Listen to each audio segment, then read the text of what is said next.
Robin, I think we're going to get started. Everybody, I think we're just going to mosey on along here. Good afternoon. I'm Jamie Pasquinelli, Executive Director of ULI Pittsburgh. Thank you so much for joining us today. As always, thank you to our annual sponsors for supporting ULI Pittsburgh's mission. We could not do without you. Additionally, we would like to thank our event sponsors for the 8th Annual Placemaking Award for Excellence. Just some housekeeping items. Please make sure you have your mics muted throughout the program to prevent any distractions. Also, this program will be recorded and sent out to all registrants. So once you've registered for one of our placemaking virtual programs, you will be registered for the rest of them and receive the recordings. So you don't have to do anything moving forward. Before I hand our program over to our moderator, I wanted to talk about the important purpose behind this special series. It has been of interest of ULI Pittsburgh to really be able to convey the importance of placemaking and how impactful of a role it plays in our communities. This year, having to postpone our 8th Annual Placemaking Awards celebration to May, we finally had the chance to jump at the opportunity to define placemaking, our jury categories through education, and a deep dive into why the Jury Award Finalists exemplify and the definitions. A few years ago, ULI Pittsburgh had the chance to create a video with some of our members to further define placemaking, and I wanted to share it with you before we started today. So here we go. Placemaking is the intersection of building and engineering, plus commerce, plus creativity. It's the moment when those things come together. There's lots of different kinds of placemakings, but the fundamental part of it is it's a place where people want to be. It attracts people. It creates spontaneity. It creates magic. Other than physical attributes, things that make a space great have to do with the culture and passion that's coming out of that space. We had very humble beginnings. We started out in the post office building over on the north side, and the visionary leaders at the time really had a long-term vision of transforming that part of the north side. So when we think about placemaking, and we talked a lot about the bricks and mortar buildings, it's not so much that, it's what's happening inside that place. So we've been able to build the largest cultural campus for children and families in the United States, and it's what happens every day in those places. It's the transformations that are happening in our make shop. It's the art that's created in our studios. It's the ideas that we're testing out in tech labs. Those are all of the things that we're very excited about, and one of the things that our executive director, Jane Warner, often says is you can't fail a museum. So we're really excited to be part of that journey with children and their families, and we can't wait to see what happens next. The Miller Street Apartments project came about 4 years ago when we really seen an opportunity and a need for more affordable housing.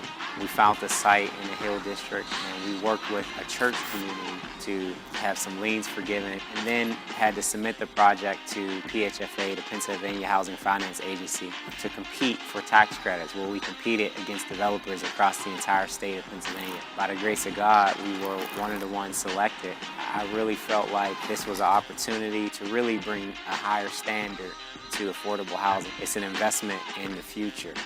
If we're not investing in affordable housing, then eventually these neighborhoods, the low-income folks won't be able to live there, so they won't be connected to opportunity, and that really has a generational impact and generational effect.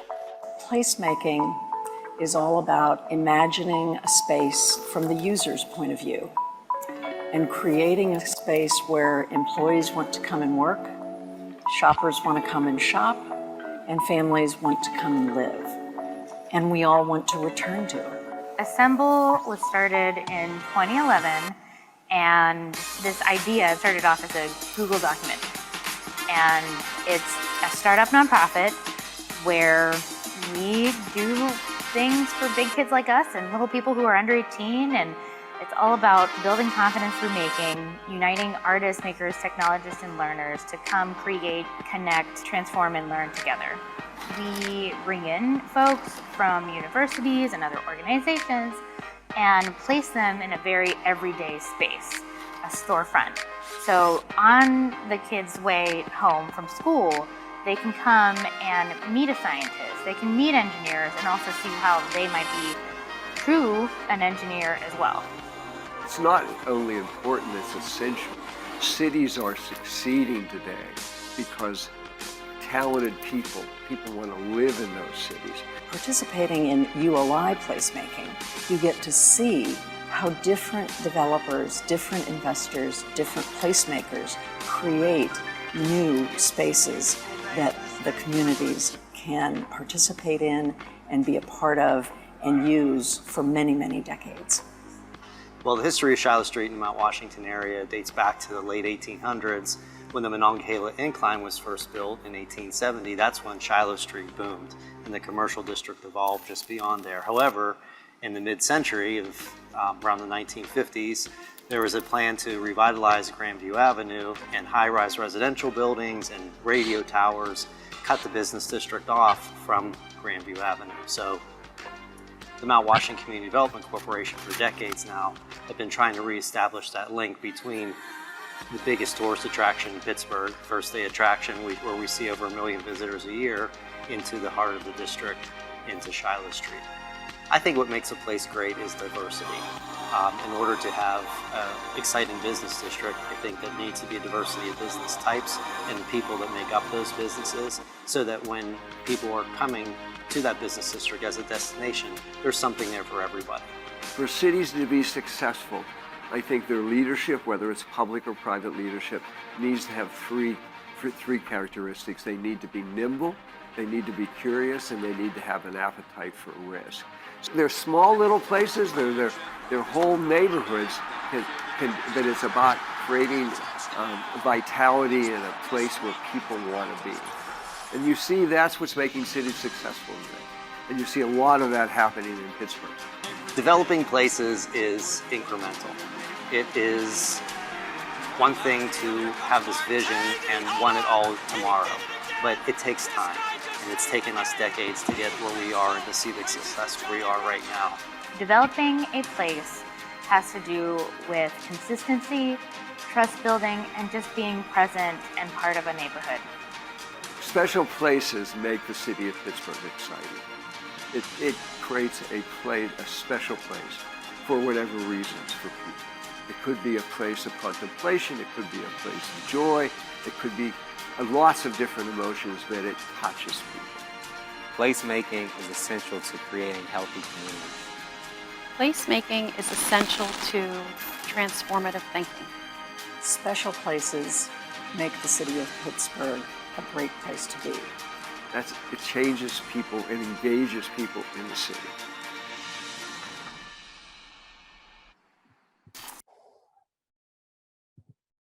Well, thank you so much for sticking with that video. It has such a great message. It's one of my favorite things to watch. It's a great reminder of what placemaking is. So now I would like to turn the presentation over to our moderator, Robin Zofalik. He is our jury chair for the Placemaking Awards and Business Development for Piper O'Brien, her architects. So hand it over to you, Robin. Thank you, and hello. I think you're going to share the screen with our PowerPoint. Yes, 1 second. Yeah. So today this is first of a few programs that will focus in on the different Placemaking awards. Oh, there we go. Anyway, today we're and you may want to go up a couple slides there. Anyway, this is the first one, so appreciate everybody taking part, and also in helping us kind of present these things. So the first award that we're going to focus on is the Catalytic Place, and so the Catalytic Place is defined buy a place that generates economic or community improvement through its development and as we learn about the project. So the first one we're going to talk about is Center Avenue YMCA renovation, which was kind of developed by Action Housing and YMCA of Pittsburgh. And joining us today is Lena Andrews and also Aaron Gibson. So first, we're going to show you a couple pictures of the project, and then now we're going to play a little video, right, Jamie? There we go.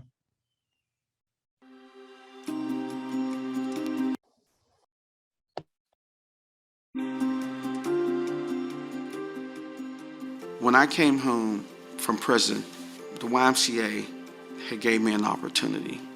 And then the YMCA put me in a position to help others. I became executive director of the Center Avenue YMCA close to 15 years ago. My team and I wanted to focus more on providing housing for those individuals who was once incarcerated or fell on some bad times. Because they always talk about how individuals should be able to strap up their own boots. But if you don't have no shoestrings, how are you going to make that transition? Everyone needs some type of help. That's why I'm so passionate about this. During the 20s, 30s, 40s, and even going into the early 50s, if you was an African American, you could not stay downtown because of the segregation, and you would come to the Hill District and you would stay at the Center Avenue YMCA. People like Ezra Charles, Jersey Joe Walcott, Joe Lewis, Jackie Robinson, Hank Aaron, they found that the YMCA was a welcoming facility. The Center Avenue YMCA is part of a small group of Ys called Heritage YMCAs, built by African American communities to serve African Americans. We all learned to swim there. We played basketball there. We did all sorts of things. It was a very, very important part of the community. When I first came here, I could see that this facility was in really bad conditions. And then over time, it had gotten even worse. The building was approaching its 100th anniversary and was clearly in need of major investment that the YMCA of Greater Pittsburgh could not do by itself. To put it bluntly, I would not stay here. I would not have let my worst enemy stay here. So it was imperative that we provide these guys a better quality of living. Aaron Gibson and I were able to reach out to Action Housing and start a conversation with them, which resulted in our touring two former YMCAs that Action Housing had renovated and currently operates. From that point onward, it became very clear to us that we were dealing with somebody who was extremely knowledgeable and well-positioned to be a full partner in this work. This was a $7.4 million renovation, and all of that money went into construction and soft costs.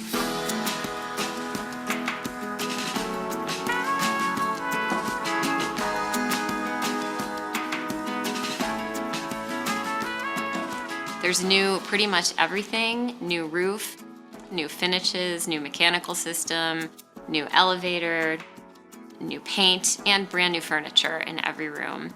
And we're also going to clean the brick on the outside and the windows and put in new landscaping. And there was a last-minute funding addition, which allowed us to renovate the gym as well. They do not build buildings like this anymore. I mean, you cannot find a building like this nowhere in Pittsburgh. I would stay here now. If it hadn't been for these renovations that Mr. Gibson started, I don't tell them where I would be at. These people is like my family members, and this is gonna be my home from now to the day I die.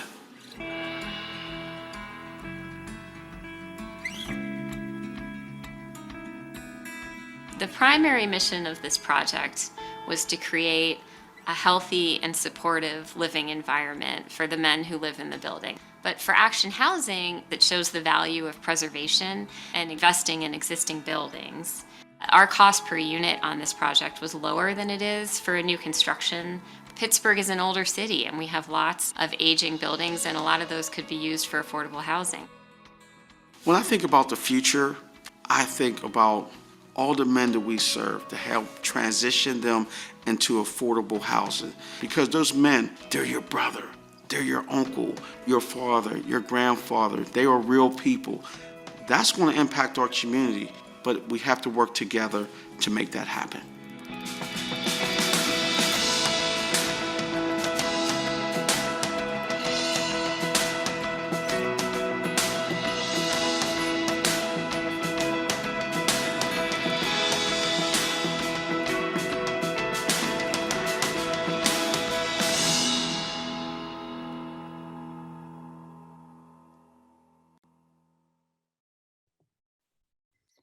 Okay, well,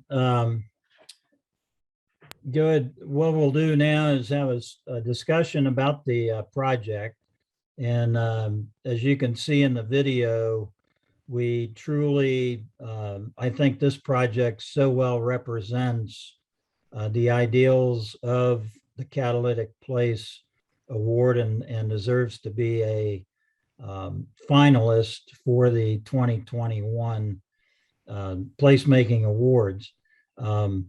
It definitely, is going to generate more better standard of living for the community, and also generate other projects in the area. So if I could start with Lena, you may want to go first here, but kind of can you give us some thoughts about what highlighted the project for you? Sure, thanks. And thanks so much for having us. We were thrilled to be nominated for this category. So this project is so meaningful to so many people, so I'm glad to see it featured in a forum like this one. There's so much to highlight with this project. I mean, first, it was really exciting to get to preserve a building of such iconic historic significance for Pittsburgh and the role that it played in Pittsburgh history. I learned a huge amount just through working on this project about all the famous African Americans who stayed in the building and the role that it played in the Hill District community. But more so, just kind of the impact that this renovation had on the lives of the men who lived in the building. And I think one of the speakers in the placemaking video said placemaking, a lot of it is about what's happening inside the place. And you could go by this building and really not know what's going on in there, but the change, you get such a sense of dignity based on your surroundings and where your home is. And just being able to completely overhaul this building and have it be clean and everything be new and healthy, it was really meaningful. And I think Aaron can speak to this better than I can, but that was the most exciting part for me of working on this project. All right, Aaron, you want to go next? You're on mute, by the way. For me, I was starting to get a little teary-eyed. So, I portrayed myself as being a tough guy, but when it comes to doing something like that to make an impact on the men that live there, and I've been there for many years and seen the transition. So the highlights for me is when I walk into that facility and seeing the men that reside there, and they say, Mr. Aaron, that's what they call me, Mr. Aaron. They're like, Mr. Aaron, thank you. Thank you. This is something we always wanted. And you had gentlemen that's been there for 15, 20, 25 years. So from a physical aspect of it, the facility is awesome. I mean, it's great to watch that transition. But for me, the impact of seeing those men with those smiling faces and feeling appreciated, and the impact that we've made in their lives, that's what I feel made the impact. Great. And one of the things that was mentioned in the video, and also I think in our discussions based on the application for the award, was the fact that this gives a great example of taking a building that is iconic from its history, And I think that's one of the things that, we were also impressed with is this is a great tool to really point out who had stayed there and that type of thing. But as an example for other projects in other areas and even in the Hill where, this affordable housing and various places to live with dignity are important. And can you comment on some of that?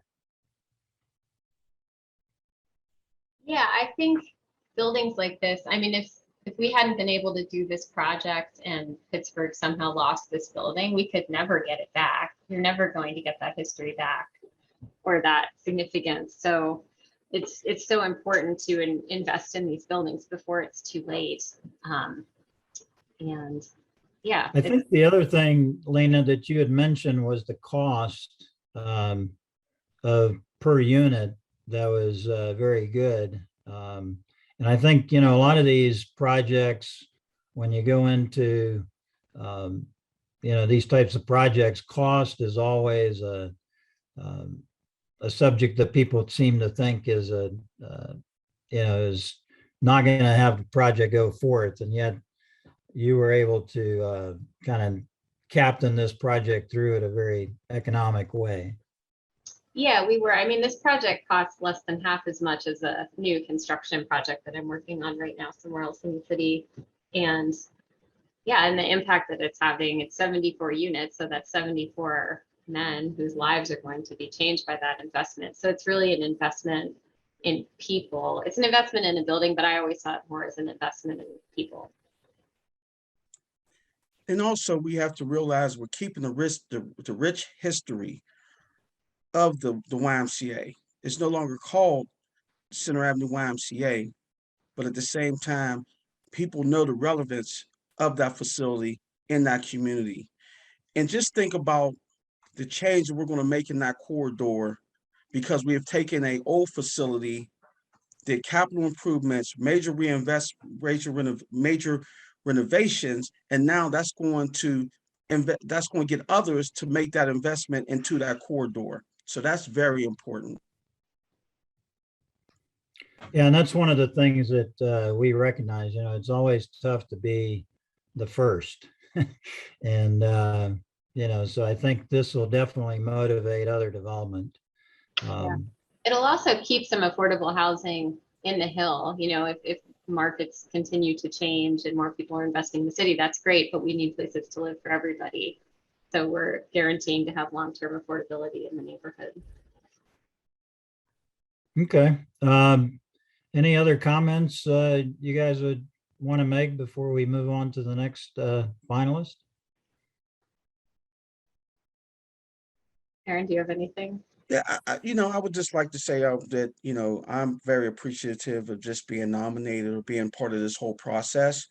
Me being from where I come from, Lorimer Avenue, got into some troubles in my life, been able to get a second chance in life, and now being a part of this conversation, it's made a major impact on me, in which I'm in a position to make impact on others.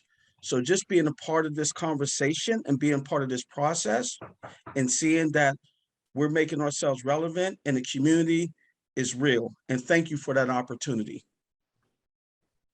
Great. Well, one of the things that I want to point out is that, the awards ceremony where we actually announce the winners, and you'll have the winner has another opportunity to present, but typically we have a very large crowd of various people throughout Pittsburgh. And also this video will be up so that others can see it. But I think, like I said before, I think this is a great way of making people aware of this project, the catalytic component of it, and driving other development. So thank you both for participating. And we'll move on to the next nominee. And so the next nominee is Bakery Office 3, the Courtyard Refresh and the Galley Bakery Square. And, this project is obviously another component of the original development, but we felt like we needed to choose this as a finalist for the same reason as the other, the characteristics of a catalytic place. And the other comments from the jury at the time were that we felt like having, a truly mixed use development that is going to drive public into the space, and it truly defines placemaking. So we have Todd Reedborn from the developer, Walnut Capital, and Tom Price from the architect. And so we have a discussion now. And I will say that, we did a quick thing of the pictures during the actual program that we do in May. We're going to feature those pictures much more, and hopefully a few more. So maybe Todd, we'll start with you. And what would you say is, from Walnut Capital's perspective, what are some of the highlights of the project? Well, thanks, Robin, and thanks for the opportunity to talk about Bakery Square. I think really what we started the whole Bakery Square development in 2006, 7, and 8, trying to think about what we could do there. So looking at it now back over 10 years later, and really thinking about what Bakery Square had become and what could be in the future, we realized that really unbeknownst to us when we first came upon the property, it really is at the nexus of a number of diverse neighborhoods throughout Pittsburgh's East End. So we're obviously technically in Larimer. Across the street is Shady Side. The next block is East Liberty. We touched parts of Point Breeze, Squirrel Hills, Shady Side, Homewood. So we're really at a place where we're kind of in between all these neighborhoods, or touching all these neighborhoods, but really didn't have its own identity or a sense of place. And I think that the advantage of being at the nexus of all these neighborhoods was that we could draw from all of them. And we felt like if we could make a place and a sense of place, and something that was attractive to everybody, from a cultural diversity, economic diversity, racial diversity, that they felt comfortable coming to, we think that we could create that sense of place that we're all looking for as we move forward. And I think that's something that we were missing at the original development of Bakery Square. We didn't think about it, whether the recession, whether all those other kind of challenges that you have. And then we had a chance to take back and think about it a little bit. We really had that opportunity. So what we did some things that are maybe a little unconventional. We eliminated parking, surface parking. We took away a number of parking spaces, and we added more open space. We created public indoor space with the conservatory, so that people at all times of the year would come and use the space. We put free Wi-Fi in. We try to put shops and restaurants that are attractive to everybody.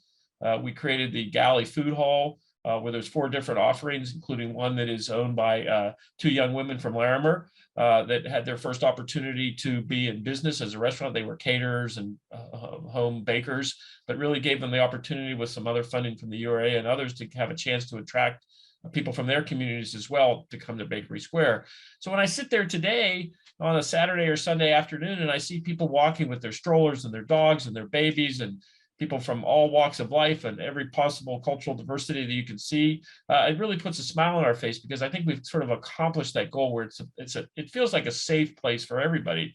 We've had protests there, we've had rallies there, and which is good. I think that's a good positive thing. It's a place where people feel comfortable coming to and expressing their opinions openly without fear of retribution from any one particular group. It's a place where people come and feel like they can express themselves.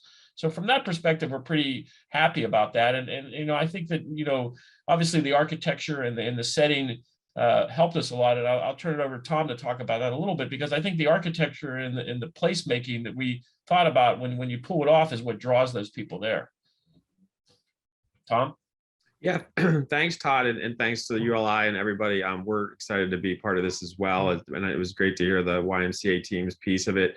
And I think that the definition of catalyst is a person or event that quickly causes change or action. Well, what this Courtyard refresh really wasn't exactly like that quick change, because I think it was a shift of perspective that Walnut Capital as the developer and us, the design team, made. Was that when we got into it, it was interesting, it was 2019, we were saying, well, how does this meet the evolving needs of like society and community and a more robust conversation about gathering? And so when we started the design of it, there was actually a lot more discussion than what happened previously with the local community groups in Larimer and others. And so then we had that, it was more of a team effect where we had the conversations that allowed us to program the design to accommodate that and encourage that. And so like the public art program that you've seen there now was something that we came about from those conversations. And more Merton, what's his name, Todd, is escaping me. Morton Brown. Yeah, Morton Brown, sorry. It was great to help facilitate that. And it's going to be a revolving thing. So now it just creates a better place that's built around gathering and conversation. And the urban architecture is just meant to support that. But I think, and then we rolled into this pandemic, which was, crazy, obviously, for a lot of reasons, but fascinating too, because this like semi-conditioned conservatory space that's part of the public realm, that's under roof, and it has fans and it has radiant heat, and it constantly changes in the courtyard, and people's desire to be outside more than we might have done in the past. And so we were lucky that way, that some of the ideas that we all worked with the community to design ideas were driven by progressive thinking that now has proven out quite well. And then I think fundamentally for Baker Square, urban sustainability has always been a really important thing that Walnut Capital has done. And we have, it's tried, how do we lead the way in making for universal mobility and for, just like I said, experiential diversity, and just the choice, people's choosing how they use their time, whether it's individually or collectively. And a lot of that's been baked into it. And now I think even moving forward with future work, that connectivity, like we took Sharpies and then now they're actually the tethers going out into those distinct neighborhoods that sort of are bordering on Bakery Square. And it's just going to continue to get more robust and more have more vitality. So it's just been fun to see that evolution, and it'll be fun to see where it continues to go. So I think we're just grateful to be part of that that process.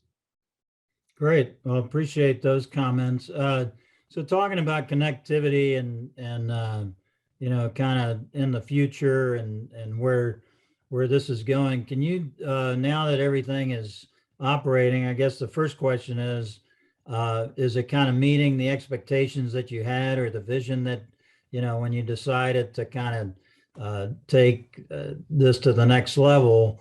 And then kind of, do you have any examples that you could share of things that have happened through connectivity? I'm glad you mentioned the Larimer connection with in the food hall, and can you share some others? Yeah, I mean, I can talk about it a little bit. In terms of meeting our expectations, it's really interesting because this was all designed pre-COVID, and so we didn't really know what was going to happen in the changes in people's habits and so forth. But I think that really goes back to the fundamentals we talk about of placemaking. Placemaking is saying to yourself, it's not just buildings, it's places where people want to come, we want to gather. And I think the ability to have sort of that open indoor outdoor space that people felt comfortable gathering when they might be holed up in their houses all day and worried about the fresh air and the quality of the air that they're breathing, it gave them sort of a safe place to come. So I think in terms of that, I think it's really met most of our expectations. I mean, what really, it just continues, I think I mentioned before, what continues to amaze me is really the people from the various neighborhoods surrounding us, the way they've been coming there, particularly obviously mostly related to the food and beverage operations. Now the taco's open, soon to have another AVP, a pizza place that'll open as well. But it feels like a place where people feel comfortable walking to. And I think, and that's one thing that's been very satisfying to see, again, people from all over, not just the immediate adjacent neighborhoods, but from even further away, where they feel like it's a place where they can come with their families, with their young folks, with their older folks. The fact that, as Tom mentioned, there's sort of universal and accessible design, it makes it easy for people. I see people in wheelchairs. We have a group that's at Bakery Square from the beginning, the Human Engineering Labs. We have a lot of people with disabilities. I see them have meetings there, and they have events there, and they feel comfortable coming to a place that is sort of, I guess in some senses, not threatening to them, and also very accessible. So that those kind of expectations were met. In terms of connectivity in the future, we continue to look for ways to bring the communities surrounding Bakery Square into Bakery Square. So we sort of become one community. And I think Tom mentioned the public art project, and I think that we're looking at a lot of other things that we can do outreach. We have musicians on the weekends. We try to reach to our immediate neighbors to supply, to use local based organizations that want to have events and other things there. So we try to activate the space, not just as a Monday through Friday place to come to work, but really in the evenings and weekends. Tom, I don't know if you want to add to that. I think it's good. I think, like, to the point of this sort of catalytic place piece and about economic and community improvement, I mean, it's spinning off a lot of other opportunities that aren't right on property either. Like Todd, you did mention, like, helping with the housing fund to be able to build more, single family houses in Larimer and others. Like, so it's taking the benefit of that and it's augmenting it like as an accelerator, so that it goes beyond just the sense of place at this one thing. It's reaching out to improve other areas of the city of Pittsburgh and lives of people that are, just not, it's going beyond it. So I think that's what's exciting and continues to be part of a broader dialogue of Pittsburgh too, that I think, we're all happy to be part of and excited about. Okay, well, thank you. Any final comments? No, again, as I think previously was said, we were very honored to be nominated for this. We think there's obviously many, many great projects throughout the city. Obviously very impressed with all the work done with Action Housing and at the YMCA. I mean, all these are great projects. We're just glad to be included with them, and we look forward to the finals. Yeah, thanks, Robin. All right, great. So just to wrap up, thanks very much again to all the participants. We had a very diverse jury this year. We had a lot of good discussions in getting these finalists named. We were very happy to receive the number of nominations that we did. And so we're really looking forward as we get more of these different award categories. And I'm personally, I was disappointed that we had to postpone the event.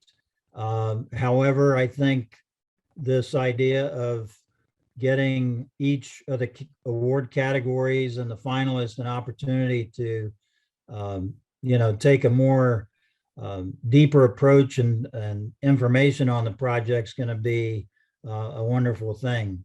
And as being in the industry for as long as I have, I think the exciting thing for me in the Catalytic Place is that we have one project that is fairly new construction.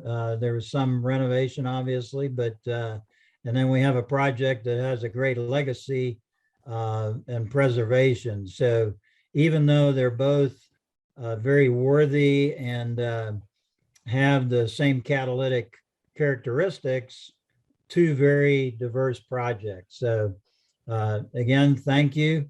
And Jamie, you want to tell us what's next and how we keep going here? Yeah. Thank you, Robin. Thank you, everybody, for coming today. Before I introduce our district council chair, I just wanted to make a couple of announcements. Don't forget to save the Zoom link from today. I know when you registered, it kind of came back a little goofy. So just save the Zoom link. That'll be good for every one of these little presentations. But additionally, they will be uploaded to our YouTube channel and sent out to you. And registration is also up and running for the Placemaking Awards, where the winners will be introduced. So I will put that link in the chat, as well as what Lisa will be talking about next. So just wanted to introduce our ULI Pittsburgh District Council Chair, Lisa Kelly. Lisa?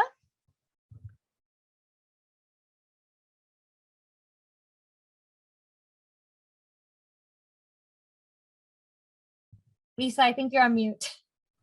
Okay, can you hear me now? Yes. Great. Thank you, everybody, for participating. And thanks, Robin, for doing an excellent job pulling this program together and really making the Placemaking Awards meaningful. I just want to take a few minutes again to thank you and mention one other event that we have coming up on December 8th at the Rivers Club. It's our annual Emerging Trends in Real Estate event. We will have Andy Warren from Pricewaterhouse Coopers that kind of spearheaded this project and put this publication together, as ULI does every year for the past 20 plus years. He's going to be here actually in Pittsburgh presenting the publication findings for us on December 8th, and he will be joined locally by Mark Anthony Thomas, president of the Pittsburgh Regional Alliance. So we're going to have a really lively discussion about industry trends globally, nationally, and then kind of bringing it home to Pittsburgh and the Central Business District. So I just wanted to point that out to you. I know Jamie will put information about the event in the link. We have some sponsorship opportunities and we have registration open. So we hope you're able to join us, and it's going to be a really great event. Awesome. Thank you, Lisa. Thank you, everybody, for joining us. And don't forget to look out for the recording in your inbox. We'll see you. Have a happy Wednesday and see you next time. Thanks, Jamie. Happy Bye. Thanksgiving. Thank you. Bye-bye. All.